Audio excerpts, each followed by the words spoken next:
Hello, and welcome to the Mission-Led Content, Business and Life podcast, a space for tired but inspired entrepreneurs, solo business owners, small business owners who want a space for real and honest conversations.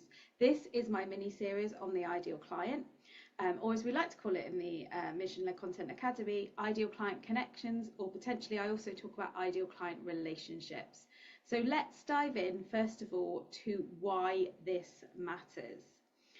Now, you may or may not be familiar with ideal client work, but regardless of where you are, please pay attention right now.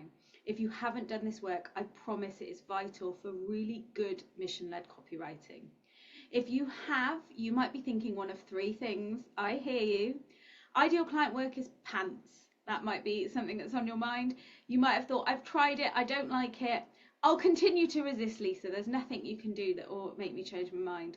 You might think, oh, I've done this work, but right now I'm just unclear about my ideal client. I can't seem to get a grips with it. I can't seem to understand what it's about. It doesn't seem to make sense to me.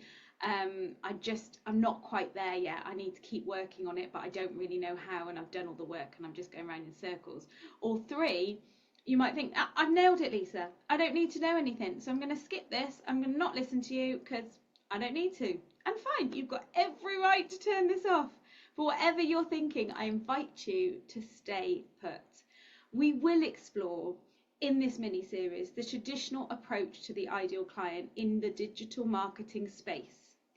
But we'll also be looking at it from a different perspective, the mission-led content perspective.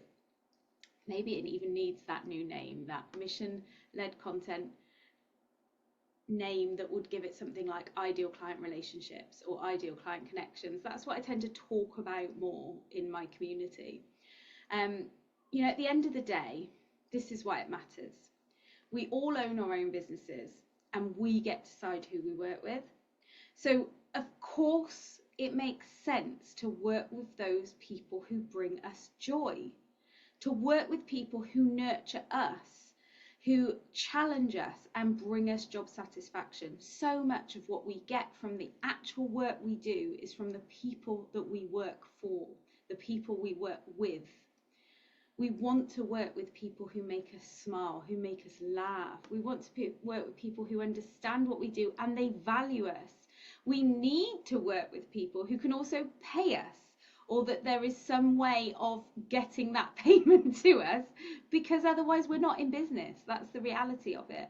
We want to work with people who we can genuinely serve and make the biggest difference to, because we do care about that. We're mission-led business owners. We want to work with people who we like. I've always said, if your ideal client isn't someone you like, then why the hell not? We want to work with people who we actually genuinely like. We want to work with people who share our values, or at least those that matter for this purpose. We want to work with people, and I'll say it again, who can pay us. But this won't be all about avatars. It's not all about putting people in boxes. It's a lot more than that. It's much more nuanced than that. But there's an element where you have to bring that to the table, and then you can bring your critical thinking, your conscious mind, your curious mind, and the nuance to the table as well.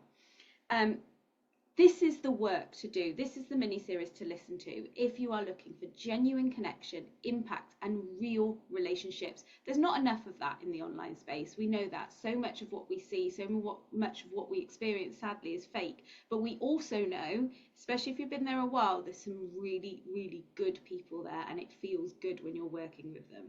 It helps you to create a business and marketing strategy that you feel inspired and motivated to do if you know who you're doing it for, because you are inspired and motivated by the people that you help. This gives your business more meaning, more fulfillment, and more happiness. And sales from those humans who you can have ideal relationships with. So, there are a lot of marketers out there that will tell you there is only one way to do the ideal client work, but I don't accept that. The MLC doesn't accept that. There is no right answer. I'm inviting you only to explore, stay curious, and play. The aim here is to simply know and understand who you are talking to, so you can write content that allows them to be seen and heard. You know your business more than anyone else, though. You are the expert. You know your audience. You know the people you want to work with. Listen to your instincts.